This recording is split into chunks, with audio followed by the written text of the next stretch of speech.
जय हिंद। इस वीडियो में हम लोग टोटल कंकाल तंत्र के बारे में पढ़ेंगे कि शरीर में कितने कंकाल होते हैं, 206 हड्डियां कहाँ होती हैं और किसके कितने नाम होते हैं, बाह्य कंकाल किसे कहते हैं, आंतरिक कंकाल किसे कहते हैं। इस सब में आपको कंप्लीट जानकारी दे देंगे। आपको शरीर की 206 हड्डियों के नाम वैसे ही याद हो जाएंगे जैसे आपको अपना नाम याद है। आप मुर्दा हैं तो भी समझ जाएंगे, जिंदा है तो कोई बातें नहीं। देखिए कंकाल क्या होता है, हड्डियों के समूह को हम स्केलेटन या कंकाल के नाम से जानते हैं। कंकाल का काम क्या होता है, हमारे शरीर को एक ढांचा देता है। सपोज कीजिए कि अगर हमारे शरीर में कंकाल नहीं रहता तो हम खड़ा नहीं हो पाते। आप हमारे पैर पर अगर खूब जोर से मार दीजिएगा बांस से तो पैर की हड्डी टूटेगी, तो कंकाल टूट गया, अब हम खड़ा नहीं हो पाएंगे। तो खड़ा रखने में, सीधा आपको आकार देने में, एक शेप ढांचा देने में आपका मदद करता है कंकाल। कंकाल हमारे शरीर के नाजुक अंगों को भी सुरक्षा देता है। अगर कोई एक ऐसे नहीं बोलते हैं लोग कि अरे दम है तो आके लड़ो इसे, तो ये हमारा जो हमारा हार्ट है, फेफड़ा है, इस सब की रक्षा कौन कर देता है, रिब्स, पसली कर देती है। नहीं तो पसली हटा के कहिए ना कि दम है तो आप मारो, अपने मर जाओगे। इतना तेज मार दिए दिल पे तो दिल खत्म हो जाएगा। तो ये हमें रक्षा भी देता है और एक आकार भी प्रदान करता है। कंकाल दो तरह से होता है, एक होता है शरीर के अंदर कंकाल, एक होता है शरीर के बाहर कंकाल। तो जो शरीर के बाहर रहते हैं उसे हम एक्सियल स्केलेटन कहते हैं, बाह्य कंकाल। और जैसे हम लोग के शरीर के अंदर है तो हम कहते हैं आंतरिक कंकाल। जैसे ये भाई साहब को देखिए, इसके नीला नीला इसका मांस दिख रहा है, कलर ऐसे बना दिए हैं, लेकिन इसका कंकाल इसके अंदर है। कुछ ऐसे भी जीव होते हैं जिनका कंकाल बाहर होता है। आप इन जीवों को देखेंगे तो इनके शरीर का कंकाल बाहर है। जितने कीड़े मकोड़े होते हैं ना, इंसेक्ट जिन्हें कहा जाता है, उनका जो कंकाल होता है बाहर होता है। मोलस्का वाले का भी कंकाल बाहर होता है। ये हम मोलस्का पढ़ाएंगे जब फाइलम बताएंगे तब। आप एग्जांपल देखिए, ये स्नेल टाइप का, इसको घोंगा बोलते हैं, देहात में दोहना बोलते हैं। पानी में ये रहता है, इसका कंकाल बाहर होता है। जब देखता है कोई नहीं है ना तो उसमें से निकल के थोड़ा बड़ा कुछ घास फूस खा लेता है, फिर छिप जाता है। लोग इसको ना गठिया की बीमारी में इसकी दवा भी बनाई जाती है। आप इसको देखे होंगे। आप इस तरह से कौड़ी देखे होंगे। कौड़ी क्या होता है भाई, पहले जमाने में शंख के समय छोटे छोटे होते थे, इसे कौड़ी कहा जाता था। ये जीव होते थे, ये जल में पाए जाते थे, नदी समुद्र में पाए जाते थे। ये कौड़ी, ये जब मर जाते थे तो इनके अंदर का मांस सड़ के बाहर चला जाता था और केवल इनका खोखला यानी बाहर वाला कंकाल बच जाता था, जिसे हम रुपया के रूप में इस्तेमाल करते थे। आज भी ये कहावत है, जब आप किसी को एक भी रुपया नहीं देना चाहते हैं तो आप कहते हैं कि तुम्हें हम फूटी कौड़ी भी नहीं देंगे, क्योंकि कौड़ी जब फूट जाती थी तो इसकी वैल्यू खत्म हो जाता था। जैसे एक का सिक्का है, उसको तोड़ दीजिएगा या नोट फाड़ दीजिएगा तो वैल्यू खत्म हो जाती है। वैसे ये कौड़ी, ये क्या है, जीव है, सब समुद्री जीव। इस तरह का आप सीप वगैरह देखे होंगे, बालू वगैरह में नदी के किनारे मिलते हैं, सब सीप वगैरह, ये जीव होते हैं। सब शंख क्या होता है, जो शंख हम लोग बजाते हैं, शंख भी एक जीव है, समुद्री जीव है, जल में पाया जाता है। जब वो मर जाता है तो उसका मांस सड़ के चला जाता है, बाहर का कंकाल बच जाता है, तो उसे हम बाह्य कंकाल कहते हैं। जितने कीड़े मकोड़े रहेंगे बाह्य कंकाल। जैसे बिच्छू जो होता है ना, बिच्छू में भी बाह्य कंकाल पाया जाता है। आप अगर बिच्छू को टच करिएगा तो कड़ा लगेगा वहां पर। अब जिंदे में मत टच कर दीजिएगा, नहीं तो आपको कड़ा कर देगा वो। तो ये बाह्य कंकाल होते हैं। इनके शरीर में ये थोड़ी मदद करता है। जितने भी इंसेक्ट है, खटमल को मारिएगा ना, इसे खटमल मारिएगा तो देखिएगा ना कड़ा लगता है। मच्छर वगैरह जितने होते हैं, आपको मच्छर काटेगा, ऐसे मच्छर मारिएगा ना तो देखिए कभी कभी मच्छरवा का यहाँ फोटोकॉपी हो जाता है और मच्छरवा भाग जाता है, कहता है मार रहा है, सूत जो तो फिर आके काटेंगे। क्यों? क्योंकि उसके बाहर कंकाल होता है। लेकिन मच्छर इतना छोटा है, औकाते भर ना उसकी भी मजबूती रहेगी, क्या बुलेट प्रूफ थोड़े ना हो जाएगा। छोटा है लेकिन फिर भी उसकी रक्षा करता है। आप देखेंगे मधुमक्खी वगैरह या पीला रंग का जो हाड़ा होते हैं सर, अगर वो घूम के आते हैं, आप किताब से इसे मारिएगा, झाड़ू से मारिएगा तो दब उब जाते हैं सही से, और फिर आप जाएंगे तो उठ के भाग जाते हैं सर, क्योंकि उनका कंकाल बाहर का होता है, वो अंदर रक्षा कर देता है। जैसे आप कॉकरोच को देखिएगा, कॉकरोच को ऐसे मार दीजिएगा, पैर और से कूच काच दीजिएगा तो ऐसे टेढ़ टड़ के हो जाएगा, अंदर ऐसे देखेगा ससुरा कचर दिया हमको, अब चल जाएंगे तो चल जाएगा, मार के तोड़ दिया हड्डी मेरा, और उधर कोना वोना में जाएगा, एक दो दिन में अपने से ठीक होके मुरुक तुरुक जाता है तो सही हो जाता है। तो ये सब जो था, चींटी को भी देखिएगा, आप चींटी को मसलिएगा ना तो हल्का कड़ा लगेगा, आपको मांस टाइप का नहीं लगेगा, थोड़ा थोड़ा कड़ा लगेगा। अब चींटी इतनी छोटी ही होती है कि वो कितना मजबूती दे सकती है, लेकिन अपने हिसाब से सुग्गा उगा को पकड़िएगा। ये सब क्या है, सब जितने जीव होते हैं सर, जो छोटे मोटे कीड़े होते हैं, इनकी रक्षा कैसे किया जाएगा। इन सबको पता है कि हमारी रक्षा कोई नहीं करने वाला है, ना हमारे को पहनने के लिए कपड़ा रहेगा ना कुछ, इसलिए ये लोग क्या है लोग भाई, तो ये बाह्य कंकाल वाले होते हैं, छोटे मोटे इंसेक्ट। इन लोगों को देखिएगा तो ये कौन से हैं भाई, ये था आंतरिक कंकाल है, यानी इंडो स्केलेटन है। इनका जो कंकाल तंत्र है, स्केलेटन है, इनके शरीर के अंदर है। अब गाय, बत्तख, मुर्गा, मुर्गी, सुअर, ये जितने हैं सब इनके शरीर के अंदर कंकाल होता है। अब ऐसे थोड़ी ना देखेंगे कि शरीर के बाहर इनका कंकाल है, इनके बाहर केवल एक सींग आपको भले मिलेगा। मुर्गी का हड्डी कहाँ रहता है, बार बार रहता है। मुर्गी काटेंगे चिकन उकन तब ना अंदर हड्डी वगैरह रहता है। तो ये जितने भी चीज देख रहे हैं, ये हम लोग किस में आ जाएंगे, हम लोग आंतरिक कंकाल में आ जाएंगे। हमारे लिए सबसे पहले रक्षा हमारा चमड़ा करता है, ये धूल कण को रोक देता है, उसके बाद मांस करता है, उसके बाद हड्डी करता है। तो हम लोग को कई तरह से है, तो हम लोग जो होते हैं आंतरिक कंकाल में आते हैं। इस तरह से आप अगल बगल के जीव को देखिए और पता कीजिए कि वो आंतरिक कंकाल है कि बाह्य कंकाल है। अब एक बात बताइए, जो टर्टल होता है, कछुआ, इस कछुआ कौन कंकाल होता है? तो ध्यान से समझिए, इसमें दोनों कंकाल होता है। ये जो इसका जो पीठ है, ये जो पीठ वाला हिस्सा, ये है आपका बाह्य कंकाल, इसके बाहर कंकाल है।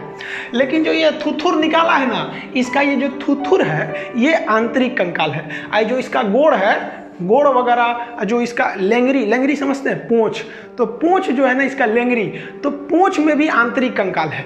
तो ये कछुआ को पता है कि बाह्य कंकाल पे कोई कितनों पीटेगा, हमारा बाह्य कंकाल मजबूत है, हमको उतना चोट नहीं लगेगा। लेकिन अगर कोनो हमारा थुथुरे कूच दिया, हमारा लेंगरी कूच दिया, पैर कूच दिया, तो हमको चोट लगेगा, क्योंकि इसमें कंकाल तो है नहीं, इसका कंकाल अंदर है। तो इस ससुरा बहुत होशियार होता है, देखता है कहीं खतरा है ना, तो सब अंदर अंदर डाल कैसे बैठ जाता है, कहता है कि लो मार वहाँ पे। अब मारते रहिए ऊपर, ठक ठक, कुछ नहीं होने वाला है। अब वही कछुआ उलाट देंगे तो फिर इसके अंदर कमजोर हो जाता है। तो कछुआ का ये वाला हिस्सा जो है वो बाह्य कंकाल, और थुथुर वगैरह जो है वो आंतरिक कंकाल। अब इस ससुरा कंकाल जो बना किससे रहता है? तो हमारा जो कंकाल बना होता है वो हड्डी का बना होता है, और एक कमजोर हड्डी का बना होता है। तो हड्डी को हम बोलते हैं बोन, और कमजोर हड्डी को बोलते हैं हम लोग कार्टिलेज। उसे हम लोग कहते हैं उप अस्थि। अस्थि नहीं, अस्थि से कम है तो उसे कहते हैं उप अस्थि। जैसे राष्ट्रपति से कम रहेगा तो उप राष्ट्रपति, वैसे अस्थि यानी हड्डी से कम रहेगा तो उप अस्थि। तो हड्डी और बोन, देखिए जो हड्डी होती है बोन, ये जो होता है कैल्शियम कार्बोनेट होता है, और इसमें कैल्शियम फास्फेट भी मिला रहता है, और इसमें जो होती है ओसिन प्रोटीन पाया जाता है। कैल्शियम कार्बोनेट की वजह से ये बहुत हार्ड होता है। जबकि आप ये ब्लू कलर वाला हिस्सा देख रहे हैं ना, ये क्या चीज है? हमारा कार्टिलेज है। इसमें कैल्शियम कार्बोनेट नहीं पाया जाता है, इसमें कैल्शियम फास्फेट पाया जाता है। कैल्शियम फास्फेट पाए जाने की वजह से ये सॉफ्ट हो जाता है। अगर इसी में कैल्शियम कार्बोनेट भी पाया जाता तो ये काफी हार्ड हो जाता है। अब कहेगा कार्टिलेज में कौन सा प्रोटीन पाया जाता है? तो कार्टिलेज में कांड्रिन प्रोटीन पाया जाता है, जबकि हमारी हड्डी में ओसिन प्रोटीन पाया जाता है। हड्डी जो होती है इसमें फास्फोरस भी होता है, कैल्शियम फास्फेट की मात्रा, इसीलिए चीता जब जलाया जाता है, तो अर्थी जब जलाया जाता है चीता में ना, तो चीता में आग आराम से लग जाती है, क्योंकि माचिस के ऊपर भी क्या पाया जाता है? फास्फोरस। अब शरीर में फास्फोरस, अब जिसके शरीर में फास्फोरस की मात्रा पर्याप्त रहेगी उसका चीता आराम से धधक जाएगा, और किसी में फास्फोरस की कमी रहेगी तो उसको उतना अच्छा से नहीं धधकेगा, तो लोग कहेंगे बहुत बड़का पापी है। अरे भाई पापी कौन सी, बेचारा खाया पिया नहीं था, फास्फोरस की कमी हो गई थी तो उसको पापी बोलो। खैर ये सब अलग चीज है। ये शरीर में फास्फोरस की मात्रा रहती है हड्डियों में। तो हड्डी और कार्टिलेज समझ गए। अब ये जो हड्डी, ये कार्टिलेज आप भी देखे होंगे, चिकन उकन खाए होंगे, तो हड्डियां जो होता है ना, ये कार्टिलेज, ये बड़ी हड्डियों के नोक पर पाया जाता है। लेग पीस वगैरह खाएंगे ना तो थूर थार के नहीं आदमी खा जाता है, वो क्या खा जाता है? कार्टिलेज। ये कान पे क्या होता है? कार्टिलेज होता है कान पे। देखिएगा ना महिला सब कान छेदवा लेती है सर, है नीचे वाला जो छेदवाती है सर तो चलो समझ में आता है, ये पूरा छेदवा देती है सर। अरे भाई घर वालों को क्या जाता है, 200 रुपया में छेदाता है, ये तो टेंशन उसको है ना जो उसको ले जाएगा, उसको पहनाना पड़ेगा उसमें। तो ये जो कान है ना, ये क्या है? कार्टिलेज है। नाक क्या है? कार्टिलेज है। कि जितने भी बड़ी हड्डियां होती हैं, बड़ी हड्डी के मुहाने पर क्या पाया जाता है? कार्टिलेज पाया जाता है। तो कार्टिलेज को उपास्थि कहते हैं। अब जो हड्डी है, ये हड्डियां क्या ठोस होता है, लोहा की तरह, छड़ की तरह नहीं, वो अंदर से ना थोड़ा खोखला होता है, और उसमें ना आप अगर मांसाहारी होंगे तो आप चिकन उकन को तोड़िएगा ना तो अंदर जाली टाइप का लगेगा कोनो मच्छरदानी का टुकड़ा उसमें ठूस दिया है। तो वही जो अंदर मच्छरदानी टाइप का रहता है ना, उसे हम लोग कहते हैं बोन मैरो। इसे हम हिंदी में कहते हैं अस्थि मज्जा। ये अस्थि मज्जा बहुत महत्वपूर्ण भूमिका निभाता है। कभी कभी इसी में कैंसर हो जाते हैं, तो बीमारी है तो कहीं हो सकता है। तो ये बोन मैरो का काम क्या होता है? ये ब्लड को बनाता है। ब्लड का निर्माण कहाँ होता है? बोन मैरो में। हालांकि जब बच्चा पेट में रहता है तो उसे भ्रूण कहते हैं, एम्ब्रॉय, उसके अंदर लीवर के मीसोडर्म में होता है। तो जो हम लोग वयस्क हो जाते हैं ना, तो हम लोग की हड्डी के अंदर ही ब्लड बनता है। ब्लड का मुख्य भाग क्या हो जाता है भाई? RBC, WBC. कहेगा आरबीसी कहाँ बनेगा? बोन मैरो में। डब्ल्यूबीसी बोन मैरो में। ब्लड कहाँ बनेगा? बोन मैरो में। इन हड्डियों के समूह को ही हम कंकाल कहते हैं, कंकाल तंत्र। अब ये जो हमारे शरीर में 206 हड्डियां हैं, इसको अभी हम समझेंगे 206 होती है कि 208 की, 270 की, 300, ये बाद में बताएंगे। अभी जो हमारा शरीर का कंकाल है, जो वयस्क मानव होती है, इसमें 206 हड्डियां होती हैं। इन 206 हड्डियों को दो भाग में बांटते हैं। एक होता है एपेंडिकुलर, जिसे कहते हैं उपांगी। एपेंडिकुलर हड्डी उसे कहते हैं जो शरीर के बाहर होती है, पकड़ने चलने फिरने का काम करती है, किसी की रक्षा नहीं करती है। तो ये हो गया एपेंडिकुलर, इसमें रेड कलर का दिख रहा है, जैसे ये हाथ है, ये हाथ है, हाथ किसी चीज की रक्षा थोड़ी करता है, चलने फिरने में मदद करता है। कंधा ये है, घूमने में मदद करता है। कमर इधर उधर घूमने में मदद करता है, पैर मदद करता है। तो जो घूमने चलने फिरने पकड़ने उकड़ने का काम करते हैं उन्हें हम कहते हैं एपेंडिकुलर उपांगी। इसकी संख्या 126 होती है, 206 में से 126 यही होता है। और जो बीचों बीच एक्सिस पे होते हैं ना, बीचों बीच में एक्सिस, उसे हम कहते हैं एक्सियल, हिंदी में कहते हैं अक्षीय। इसका काम होता है कि हमारे शरीर के नाजुक अंगों की हिफाजत करना है। जैसे खोपड़िया, अभी मान लो एक बांस को खोपड़िए पे मार देगा तो अंदर भेजा है तो भेजा फट जाएगा। एमसीबी होता है, हमारे शरीर का एमसीबी ब्रेन है, एमसीबी गिर जाएगा, सारा सप्लाई रुक गया, चुपचाप बेड पे पड़ल रही है इसे। तो जो पूरा एमसीबी बॉक्स है, इसको खोपड़िया है, ये क्या है, अक्षीय है, सुरक्षा देने का काम करता है।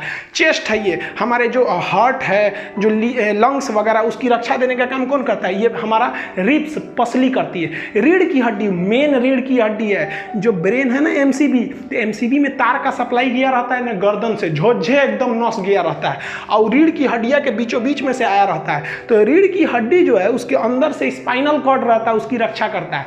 तो रीढ़ की हड्डी, बत्ता, सर, ये क्या हो जाएंगे, अक्षीय। अक्षीय यानी एक्सियल की संख्या 80 है और एपेंडिकुलर की संख्या 126 है।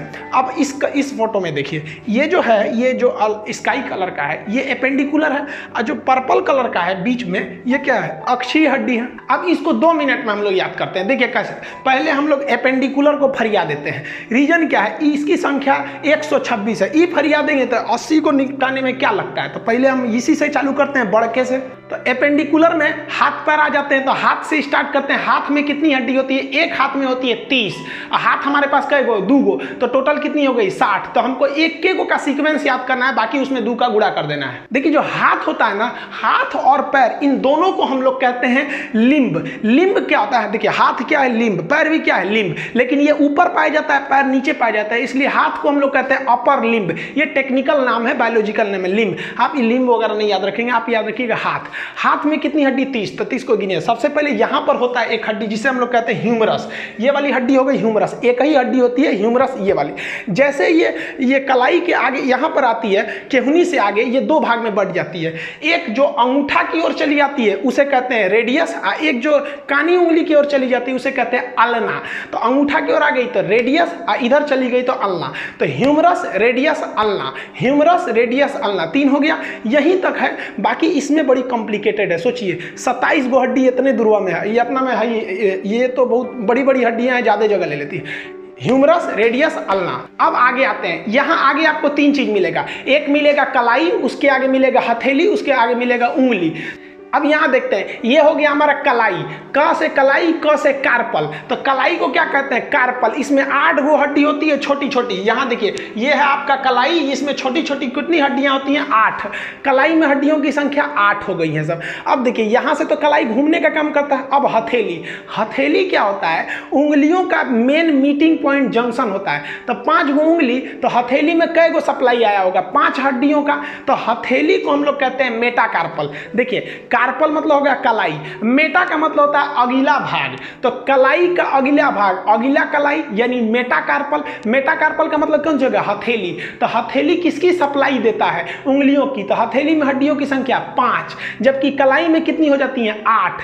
तो कलाई में हड्डियों की संख्या 8, मेटाकार्पल यानी हथेली में 5। अब हो गई उंगली। उंगली को इंग्लिश में कहते हैं फिंगर। फिंगर से याद रखिएगा फ्लेंजिज। फिंगर से क्या याद रखेंगे, फ्लेंजिज। ये मिलता जुलता नाम है। उंगलियों में हड्डियों की संख्या होती है 14 हड्डी होती है। उंगली में कितनी हड्डी हुई, 14। बहुत ज्यादा संख्या में हो जाती है, क्योंकि देखिए एक उंगली 3 भाग में बढ़ जाता है, एक नाखून के पास से, एक उसके पास से, उसके पास से। तो 14 हड्डी हो जाती है टोटल उंगलियों में। अंगूठा में ना एक कम होता है। देखिएगा, अंगूठा का निचला भाग सीधे हथेली से जुड़ा रहता है। एक उंगली में कितनी हड्डी होती है, 3। अब आप कहेंगे 5 है, 1 2 3 3 5 15 होना चाहिए, तो 14 का है, तो अंगूठा में एगो कम रहता है। क्योंकि देखिए अंगूठा ना कलाई से जाके तुरंत सट गया है, निकलते हो गया, जबकि बाकी सब 3 फोल्ड होते हैं सब। तो यहाँ देखिए, ये वाला जो पोर्शन है ये उंगलियों का है। इसमें ये नाखून वाला हो जाएगा, ये नाखून वाला पोर्शन, ये एक पोर्शन, ये 2 पोर्शन। ये उंगलियों में हड्डियों की संख्या हो गई 14। अब याद कैसे रखिएगा, चेहरे में भी हड्डियों की जो संख्या होती है वो 14 होती है। अब कहा जाता है ना कि 14 ही का चांद बड़ा सुंदर होता है। चाम 14 तारीख को बहुत निकल जाता है। तो चेहरे में ये जो 14 है, अगर इसी पे हमारे उंगलियों को मिलाकर मुक्का बना के 14 पे देंगे ना, तो ये वाला 14 बिगड़ जाएगा। तो याद रखिएगा, चेहरा को बिगाड़ने के लिए यानी 14 ही के चांद को बिगाड़ने के लिए कितनी उंगली चाहिए भाई? ये 14 मुक्का बना लीजिए, 14 उंगली हो जाएगा। तो उंगलियों में हड्डियों की संख्या 14। तो ध्यान से समझिए, ये कौन सा हो गया? Humerus, radius, ulna. कलाई को कार्पल, अगला भाग मेटाकार्पल, मेटाकार्पल में 5, और फ्लेंजिज उंगलियों में कितनी हो जाएगी? 14, कलाई में 8। अब यहाँ आप देखिए, ये वाला पोर्शन क्या चीज़ है? तो ये तो कार्पल है, यानी कलाई है। उसके आगे ये वाला पोर्शन क्या है? मेटाकार्पल है। मेटाकार्पल मतलब क्या हो जाएगा? हथेली। और उसके आगे उंगलियां हैं। उंगलियों में कितनी होती है? 14 हड्डी। एक उंगली में 3, अंगूठा में 1 कम होता है हड्डी। तो टोटल हाथ में कितनी हो गई? इस तरह से आप देखेंगे तो इस हाथ में कितना हो गया? 30। तो इस हाथ में भी कितना हो जाएगा? 30। तो 30 कितना हो गया? 60 हड्डी तो ऐसे ही फरिया गया। वीडियो को पॉज करिएगा और अपने से इसको 5 बार बोलिएगा। Humerus, radius, ulna, carpal, metacarpal, phalanges. Humerus, radius, ulna, carpal, metacarpal, phalanges. कितनी संख्या में है? तो humerus 1, radius 1, ulna 1, carpal 8, metacarpal 5, phalanges 14, हो गया 30, 2 का गुणा 60। हाथ के बाद अब पैर की हड्डियों को देखते हैं। सेम सीक्वेंस पैर में भी होता है। जिस तरह से हाथ को हम अपर लिंग बोले थे क्योंकि वो ऊपर के भाग में है, उसी तरह हम पैर को लोअर लिम्ब बोलते हैं। पैर में भी 30 हड्डियां, एक पैर में 2 पैर है तो 2 से गुणा कर लीजिएगा, 60 हो जाएगा। अब सेम सीक्वेंस इसमें भी है। हाथ में यहाँ पे क्या था? ह्यूमरस था, तो यहाँ पे क्या हो जाएगा? फीमर। जांग की हड्डी को हम फीमर कहते हैं। याद रखिएगा, एक बार बीपीएससी में पूछा था कि उरु अस्थि कहाँ पाई जाती है? पगला गया तुम भाई, फीमर को हिंदी में ना उरु बोलते हैं। ये हड्डी खोखली होती है, जबकि जो उड़ने वाले पक्षी होते हैं उनकी सभी हड्डियाँ खोखली होती हैं ताकि वेट को हल्का करने के लिए। ये शरीर की ऐसी हड्डी है जो खोखली होती है। ये सबसे लंबी हड्डी है, ये बच्चा भी जानता है, इसको क्लास 6 में पढ़ा दिया जाता है, सबसे लंबी हड्डी है। तो ये हो गई आपकी फीमर, सबसे लॉन्गेस्ट एंड सबसे लार्जेस्ट हड्डी है। ये खोखली होती है, ये इसे फीमर कहते हैं। लेकिन यहाँ पैर में एक चीज आप ध्यान से समझिएगा, जैसे फीमर से नीचे आएंगे ठेहुना के पास, ठेहुना को क्या बोलते हैं? नी बोलते हैं। और वही जो उसको वहाँ पर आपको एक हड्डी मिलेगा पटेला नाम का। घुटना के पास आप देखिएगा वो कटोरा ऐसा घूमते रहता है, उसको हम लोग क्या कहते हैं? पटेला। पटेला जो हड्डी होता है, कई लोग बोलते हैं ना कि किसका दिमाग जो होता है, देहात में बोलते हैं लोग कि महिलाओं का दिमाग ठेहुना में होता है। गलत बात है, ऐसा नहीं होता है। वो सब भी होशियार होती हैं, चांद पे पहुंच गई सब। तो ये जो होता है, ये जो पटेला होता है, वो यहाँ पर अगर आप देखेंगे तो केहुनी में कोई भी एक अलग से हड्डी नहीं थी, सीधे ह्यूमरस आया था, रेडियस अल्ना 2 भाग में बट गया था। लेकिन पैर में फीमर आएगा और 2 भाग में नहीं बटेगा, पहले वहाँ पर एक घुटना के पास हड्डी आएगी जिसे हम लोग कहते हैं पटेला। ये क्या करता है? पटेला पैर को आगे नहीं आने देता, पीछे ही घुमा सकते हैं। आप पैर को आगे ले आ सकते हैं, नहीं ला सकते हैं। तो ये हो गया आपका पटेला। ये सिस्मॉइड बोन का बना होता है, ये कैटेगरी ऑफ बोन में आप पढ़ेंगे इसको। तो ये पटेला हो गया। अब इसके बाद सारा सीक्वेंस सेम है। तो पटेला के बाद 2 भाग में, एक होता है टिबिया, एक होता है फिबुला। ये वाला जो बड़ा हड्डी देख रहे हैं ये टिबिया है, और उसके सपोर्ट में जो फिबुला देख रहे हैं उसके बगल में है, ये सपोर्टिव हड्डी होती है। टिबिया को सबसे चमकीली हड्डी कहते हैं, फिबुला उसके सपोर्ट में होती है। पैर की हड्डी अगर कोई कह देगा तो मेन हड्डी कौन सी है? टिबिया, ये चमकीली हड्डी होती है। और जांग की हड्डी फीमर हो गई। ये कई बार पूछा हुआ है, टिबिया को याद रखिएगा। तो सामने वाला कौन सा हो गया भाई साहब? टिबिया, और इसके बगल वाला क्या हो गया? फिबुला। अब हाथ में कलाई था तो यहाँ टखना होगा, तो अब नीचे चलते हैं पैर वाले भाग में। तो इसको इस इमेज में समझते हैं। यहाँ पर आपको देखेंगे ये हो गया आपका टार्सल। हाथ की कलाई को हम कार्पल कहते हैं, तो इसको हम क्या कहेंगे? टार्सल कहेंगे। टार्सल वो जो एड़ी वाला भाग हो जाता है, एड़ी के ऊपर वाला टार्सल। अब आप बताइए, टार्सल के आगे पैर का पंजा हो जाएगा, उसमें तो हथेली नहीं रहेगी, तो उसके टार्सल के अगला भाग क्या कहलाएगा? मेटाटार्सल। मेटाटार्सल। तो ये वाला हरा वाला पोर्शन देख रहे हैं, ये कौन सा हो जाएगा? मेटाटार्सल। ये पैर का पंजा होता है, और पंजा के आगे क्या मिलेगा? उंगली। तो उंगली को क्या कहेंगे? फिंगर से फ्लेंजिज। देखिए हाथ में था कार्पल, मेटाकार्पल, फ्लेंजिज। सेम पैर में भी है टार्सल, मेटाटार्सल, फ्लेंजिज। अब चलते हैं इसमें हड्डियों को गिन लेते हैं। तो देखिए, एक हो गया फीमर, और फीमर के आगे एक हो गया पटेला, उसके बाद एक टिबिया, एक फिबुला। याद रखिएगा, जो टार्सल था, टार्सल हाथ की कलाई यानी कार्पल में 8 था, लेकिन पैर के टार्सल में 7 ही रहेगा, क्योंकि एक एक्स्ट्रा हड्डी पटेला के रूप में यहाँ हो गई है। तभी ना भाई मैनेज करेंगे ताकि 30 हड्डी रहे। तो पैर के टार्सल में कितनी हड्डियां हो जाती हैं? 7 हड्डी। यहाँ लिखा हुआ है 7 हड्डी। अब बाकी सब सेम रहेगा। मेटा टार्सल में 5, क्योंकि वो उंगलियों से सप्लाई जुड़ा रहता है। उसके बाद फ्लेंजेज में 14। पैर की उंगलियों को हम क्या कहते हैं? टो बोलते हैं। तो आप पैर की हड्डियां बोलिए। देखिए पहला क्या हो गया? फीमर। फीमर की संख्या 1। फीमर के बाद पटेला, घुटना के पास क्या हो जाता है? पटेला। उसके बाद से बड़ी हड्डी टिबिया, छोटी वाली फिबुला। आगे आएंगे तो टार्सल मिलेगा। टार्सल के आगे मेटाटार्सल, फ्लेंजेज। तो जो सीक्वेंस हाथ में था वही सीक्वेंस पैर में है। संख्या फीमर 1, पटेला 1, टिबिया 1, फिबुला 1। लेकिन टार्सल 7, जबकि हाथ में कार्पल कितना था? 8। ये 8 से 7 क्यों हुआ? क्योंकि एक पटेला खर्चा हो गया वहां पे। मेटाटार्सल 5, मेटाकार्पल भी 5 था। फ्लेंजेज पैर में भी 14, हाथ में भी 14। इसको पॉज करेंगे वीडियो को और 5 बार बोलिएगा कहां कौन सी हड्डी होती है। Femur, patella, tibia, fibula, tarsal, metatarsal, phalanges. Femur, patella, tibia, fibula, tarsal, metatarsal, phalanges. संख्या में बोलेंगे femur 1, patella 1, tibia 1, fibula 1, tarsal 7, metatarsal 5, phalanges 14। देखिए अब आप बताइए यहाँ पर जो लिम्ब किसे कहते हैं? तो ऊपर हाथ वाले और पैर वाला। हाथ में कितना? 30 गो इसमें, 30 गो इसमें, 60। और पैर में एगो में 30, एगो में 30, 60। 120 तो ऐसे ही फरिया गया। और टोटल जो उपांगी था एपेंडिकुलर, उसमें 126 गो था ही, 120 गो फरिया गया। 6 गो ना बचा। तो चलिए 6 गो को भी फरिया देते हैं। पैर का ऊपरा भाग जहाँ कमर है उसको कहते हैं पेल्विक। तो पैर से जुड़ा रहेगा तो पेल्विक। हिंदी में उसे कहते हैं श्रोणी मेखला। देखिए ये जो पैर से जुड़ा ना, श्रोणी मेखला हो गया। ये हड्डी जो होती है मेल में ना थोड़ी सी पतली होती है, जबकि फीमेल में ये जो पेल्विक होता है वो चौड़ा होता है। उनका कमर चौड़ा होता है। ये पेल्विक वाला। पेल्विक को क्या कहते हैं? श्रोणी मेखला कहते हैं। पेल्विक जब हम बैठते हैं तो बैठने पे किस पर जोर पड़ता है? तो पेल्विक की निचली हड्डी को कहते हैं हम लोग इसियम। तो बैठने पे इसियम नामक हड्डी पे जोर पड़ता है। तो खैर ये उतना जरूरी नहीं है, आप बस इतना याद रखेंगे। पेल्विक जो होता है वो पैर का उपला भाग, कमर जिसे कहते हैं, वो एक लेफ्ट वाला पैर एक जाके जुड़ा रहेगा, एक राइट वाला पैर जुड़ा रहेगा। तो पेल्विक की संख्या कितनी हो गई? 2 हो गई। अब देखिए कॉलर के पास जो होती है कैल्विकल होती है। कॉलर से कैसे याद रखिएगा? कैल्विकल। ये 2 हड्डी होती है, चुपचाप ऊपर रखी गई रहती है। जैसे यहाँ देखिए ये वाली कैल्विक है, ये ऊपर रख दी गई है, तो इसे हम लोग कैल्विकल कहते हैं। ये चुपचाप एकदम ऊपर यहाँ पे रखी गई रहती है। आप देखेंगे ना यहाँ पे, तो इसे काफी मजबूती से नहीं पकड़ा रहता है। इसको ऐसे पकड़ के खींचेंगे तो टूट जाएगा। ये ऊपर वाली कैल्विकल होती है। यहाँ भी देखेंगे ये रेड कलर का है, ये कैल्विक। 2 हो गई कैल्विक। पेल्विक कितना? 2। कैल्विक कितना? 2। तो पेल्विक, कैल्विक। यहां देखेंगे ना कंधा के पास तो बड़का हड्डी मिलता है जिसको बोलते हैं पखौरा।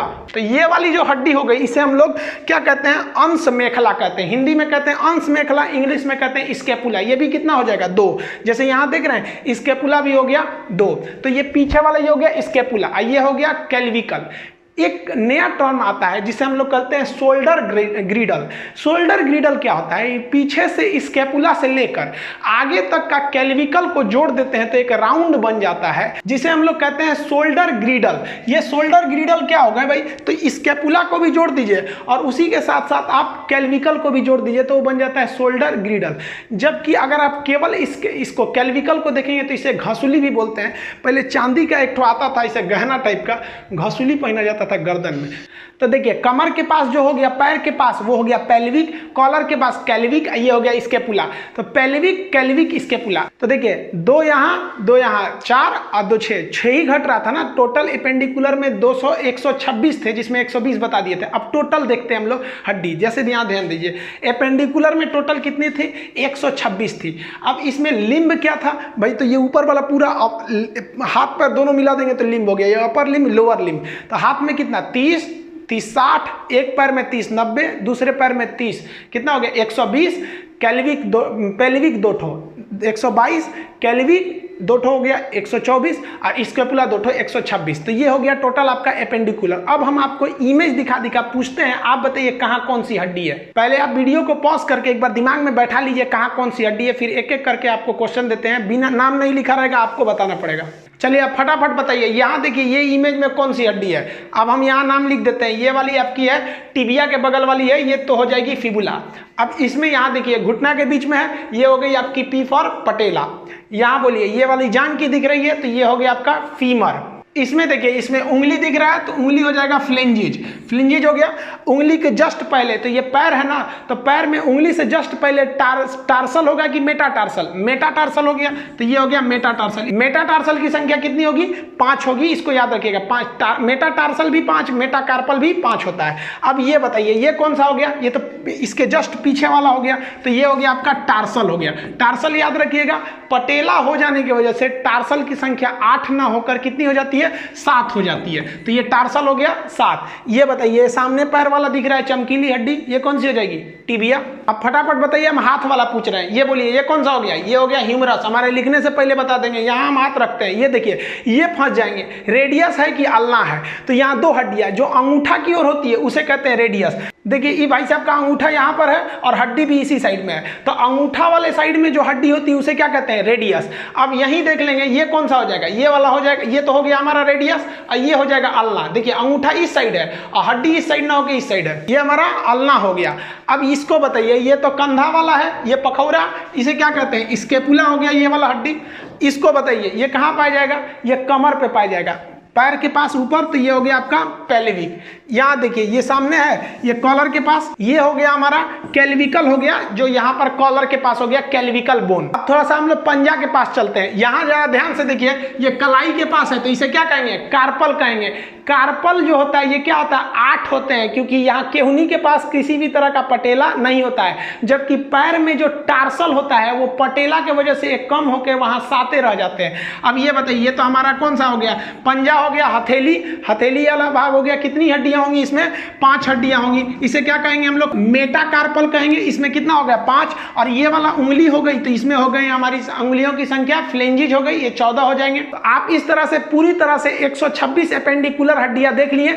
इसमें बताइए रेड वाला कौन सा हड्डी है? तो ये एक्सियल है, बीचों बीच में है, इसकी संख्या 80 होती है। और जो ये ब्लू कलर का है ये कौन सा है? एपेंडिकुलर उपांगी, ये चलने फिरने में मदद करेगा, इसकी संख्या 126 हो गई। अब आप बताइए 206 हड्डियों में से आप 126 हड्डी देख लिए, कितना बचा? 80। यही 80 हड्डी कौन सी हो गई सब? एक्सियल हड्डी हो गई सब। अब हम लोग एक्सियल के बारे में पढ़ लेते हैं। ये तो अब बताइए ना, 126 पढ़ लिए तो एक्सियल तो 80 को 2 मिनट में निकल जाएगा। देखिए एक्सियल हड्डियों की संख्या जो है वो 80 है, ये बहुत नॉर्मल है याद करना। देखिए रीढ़ की हड्डी में हो जाती है 26 और हमारे रिब्स पसलियों की संख्या होती है 24। 26 और 24 कितना हो गया? 50। 80 में से 50 तो ऐसे चला गया। एक स्टर्नम होता है बीच में छाती में, तो 50 एक 51 बच गया 29। सर में कितनी हड्डी होती है? 29। 50 खत्म। अब इसको एक अलग अलग करके पढ़ लेते हैं। सबसे पहले हम रीढ़ की हड्डी को देखते हैं। रीढ़ की हड्डी को इंग्लिश में हम बैकबोन या वर्टिब्रल कॉलम कहते हैं। इसमें फंसिएगा कहां पर? जब आपको दे देता है मेरुदंड,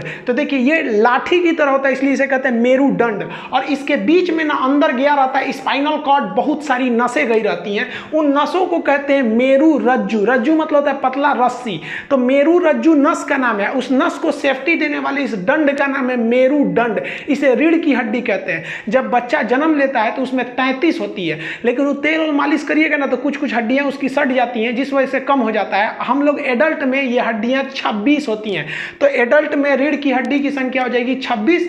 अब देखिए इसको कई पार्ट में बांटते हैं, तो आपको काम का नहीं है। जो गर्दन होता है उसे सर्वाइकल कहते हैं। देखिए गर्दन वगैरह में अगर किसी को मुड़ुक उड़ुक जाएगा तो उसे हम सर्वाइकल पेन कहते हैं। सर्वाइकल को शॉर्टकट में सी बोलते हैं, इसे C1 C2 C3 कहते हैं। सर्वाइकल की संख्या 7 होती है, लेकिन गर्दन की जो सबसे ऊपरी हड्डी जो सर से आके जुड़ी रहती है उसे हम लोग कहते हैं एटलस बोन। तो आप एटलस वाला बस याद रखिएगा, बाकी आपके किसी काम का नहीं है। सर्वाइकल के नीचे छाती आ जाता है, तो जो छाती के पीछे रहता है उसे हम लोग थोरेसिक कहते हैं। छाती को हम लोग क्या कहते हैं? थोरेसिक। उसके नीचे आएंगे तो लंबर आ जाएगा, फिर ऐसे करके आएंगे सब, तो ये आपके जरूरी का नहीं है। बस इतना याद रखिएगा, गर्दन की हड्डियों को हम सर्वाइकल कहते हैं। इसमें सबसे ऊपरी हड्डी जो होती है वो एटलस होती है। 80 एक्सियल में से आप 26 देख ली। अब देखिए छाती में हड्डी की संख्या, रिब्स।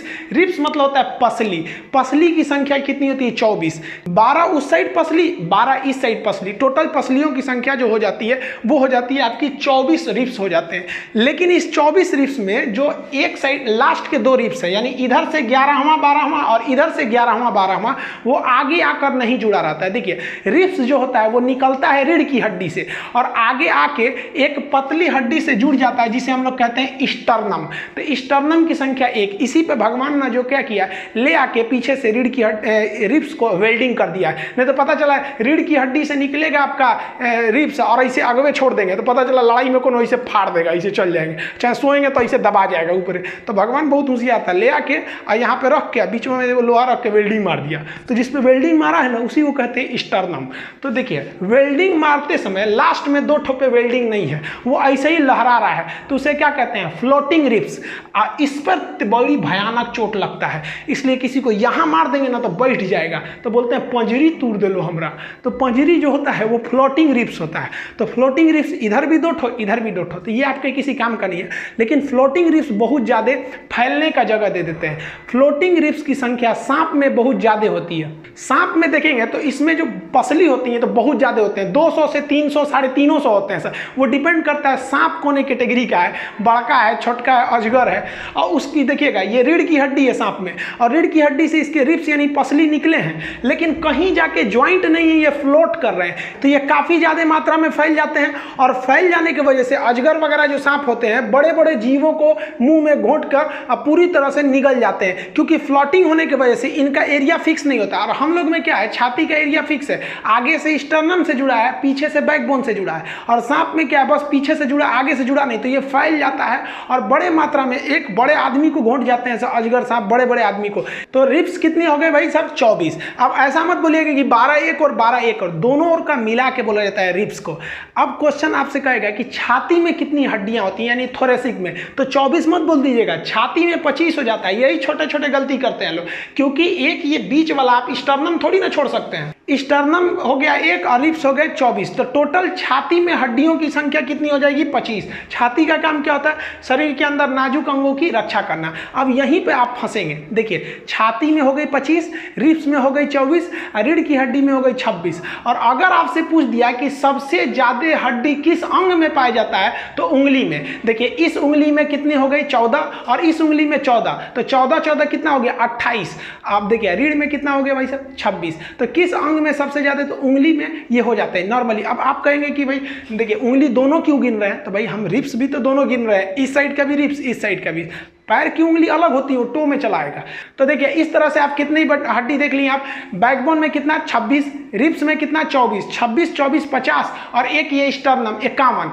टोटल एक्सियल में कितना था 80, 80 में से 51 घटा देंगे 29। तो अब किसी का सर काटिएगा ना तो 29 हड्डी निकलेगा, बस यही पढ़ना बाकी है। देखिए ये जो है ना इटकलू का अगर मुंडी काटेंगे तो हेड में कितनी हड्डी निकलेगी, 29 हड्डी निकलेगी। सर में हड्डियों की संख्या 29। लेकिन यहाँ एक बात समझिए, सर में 29 हड्डी होती है, लेकिन कान की हड्डी को स्कल में नहीं गिना जाता। सर में गिना जाएगा, लेकिन कान की हड्डी को खोपड़ी में नहीं गिना जाता है। देखिए इसीलिए जब बात आती है खोपड़ी में कितनी हड्डी, तो खोपड़ी में आप सिर के बराबर नहीं कह सकते हैं। सिर की हड्डी में से कान वाली हड्डी को निकाल दीजिए, तो कान में कितनी हड्डी, तो शॉर्टकट में उसे कहा जाता है मिस, MIS, मेलियस, इनकस और स्टेप। मेलियस, इनकस, स्टेप्स, 3 इस साइड में 3 इस साइड में, दोनों मिला के बोलेंगे तो कान में कितनी हड्डी हो गई, 6।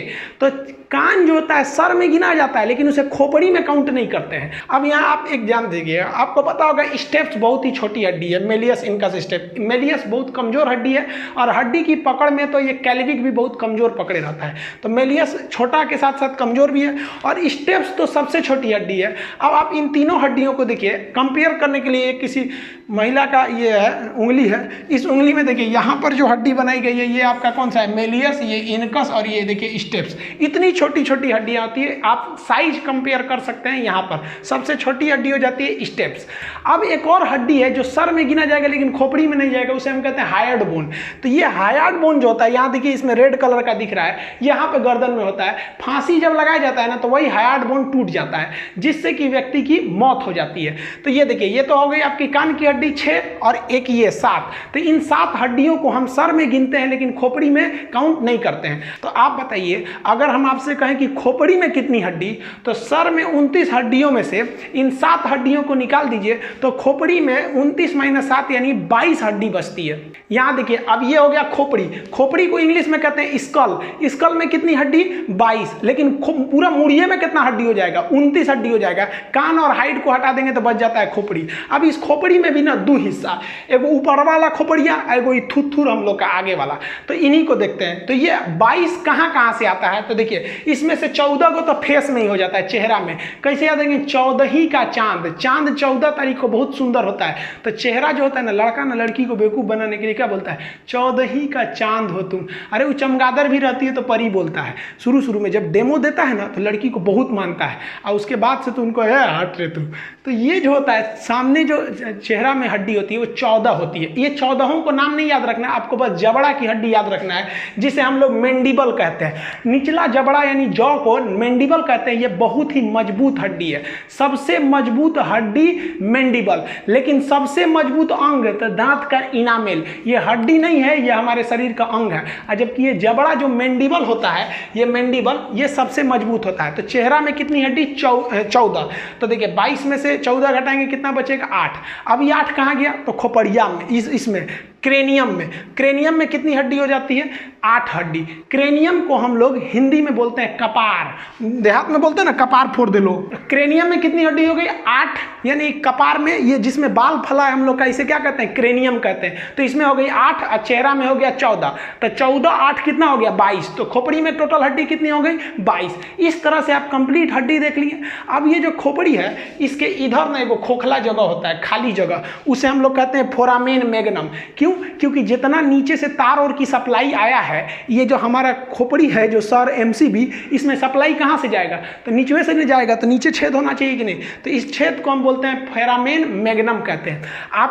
अब आप बताइए कि जो एक्सियल हड्डी थी उसकी कितनी संख्या थी, 80 तो चुटकी में निकाल देंगे। 26 आपका बैकबोन, 24 रिब्स, 26 24 50, और 1 स्टर्नम 51, बचा 29। तो सर में हड्डियों की संख्या 29। सर में से 6 हड्डी कान की और 1 हड्डी हाइट, इसको हटा देंगे तो सर में से 7 हड्डी को निकाल देते हैं, बचता है हमारी खोपड़ी यानी स्कल। तो स्कल में कितनी हड्डी हो गई, 22। 22 में से 14 तो चेहरे में हो गया और 8 गो कपार में हो गया, यानी कपाल। उसी को कपाल बोलिए, चाहे हम लोग देहात में, बिहार में लोग उसको कपार बोलते हैं। टोटल जोड़िए, humerus, radius, ulna, carpal, metacarpal, phalanges. पैर में जोड़िए आपका femur, patella, tibia, fibula, tarsal, metatarsal, phalanges. कमर में पेल्विक, कैल्विक, स्कैपुला हो गया। 126 आपका ये इस एपेंडिकुलर। अब एक्सियल जोड़ लीजिए आपका backbone, ribs, sternum, hide bone, year का, फेस और क्रेनियम। टोटल खत्म हो गए। अब हड्डी के बारे में आपको बाकी सब चीज देखिए। जब बच्चा जन्म लेता है तो उसमें 300 भी हड्डी हो सकती है या 270 भी हड्डी हो सकते हैं। वो उसकी हड्डियां टुकड़ों में होती है, इसलिए छोटका बचवा को किधरों मोड़ेंगे ना तो मुड़ जाता है, इसलिए उसको मालिश किया जाता है। देखिए छोटका बचवा को मालिश करेंगे ना तो उसका हड्डी सीधा जुड़ेगा, और नहीं तो उसका हड्डी जुड़ रहा है, मालिश नहीं करेंगे तो टेढ़े तार जुड़ जाएगा, तो ये टेढ़ हो जाएगा इसे। जब लड़का बाल्यावस्था में आता है, शिशु अवस्था में 270 से लेकर 300 हड्डी, और जब वो 8 से 10 साल का होता है, बालक हो जाता है बाल्यावस्था में, तो उसमें 208 हड्डियां होती हैं। और जब वो एडल्ट हो जाता है तो पूरी तरह हड्डियां जुट के हो जाती हैं 206। हम लोग में 206 हड्डियां होंगी। और हम लोग में हड्डियों का जो मैक्सिमम घनत्व, जो मैक्सिमम डेंसिटी होती है, वो 30 साल के एज तक होती है। यानी 30 साल से पहले अगर हड्डी टूटेगी ना तो आराम से जुड़ जाता है, और 30 साल के बाद टूटेगा तो फिर आपको जुड़ने की संभावना घटने लगती है। सबसे बड़ी हड्डी हो जाती है फीमर, और सबसे छोटी हड्डी हो जाती है आपके कान की स्टेप्स। कान की स्टेप की मेलियस हो जाती है कमजोर, जबकि जबड़ा हो जाती है सबसे मजबूत। टिबिया हो जाती है आपकी चमकीली हड्डी, और टिबिया के ऊपर जो फीमर होता है वो हो जाती है आपकी खोखली हड्डी। इस तरह से आप हड्डी समझ गए। और हड्डी के अलावा हड्डियों की ज्वाइंट होती है, साइनोवियल ज्वाइंट होते हैं। जिस तरह से आप देखेंगे केहूनी एक ही ओर घूमता है, गर्दन पूरा नहीं घूमता है, लेकिन एक और इतना घूम जाता है, एक और इतना घूम जाता है, हाथ ऐसे पूरे घूम जाते हैं। कुछ हड्डी जैसे खोपड़ी की हड्डी घूमबे नहीं करती है। तो ज्वाइंट्स भी कई टाइप के होते हैं। ये तो एकदम छोटा सा टॉपिक है, इसको नेक्स्ट किसी वीडियो में ज्वाइंट समझा देंगे। बाकी आपका 15 अगस्त से पहले ऐप आ जाएगा, ऐप पर आपको एकदम डिटेल से पढ़ा देंगे, एकदम क्लास की तरह एकदम याद कराते कराते। ऐप पर जो फी रहेगी वो एकदम मिनिमम फी रहेगी, और एकदम लो लेवल से एकदम हाई लेवल तक बताया जाएगा। आपको समझ में आएगा कि नहीं आएगा ये आप मेरी गारंटी छोड़ दीजिए, आपको समझ में कैसे नहीं आएगा, एकदम गारंटी समझ में आएगा। इसको नेक्स्ट वीडियो में हम लोग बोन वगैरह ज्वाइंट के बारे में समझेंगे। तब तक के लिए जय हिंद।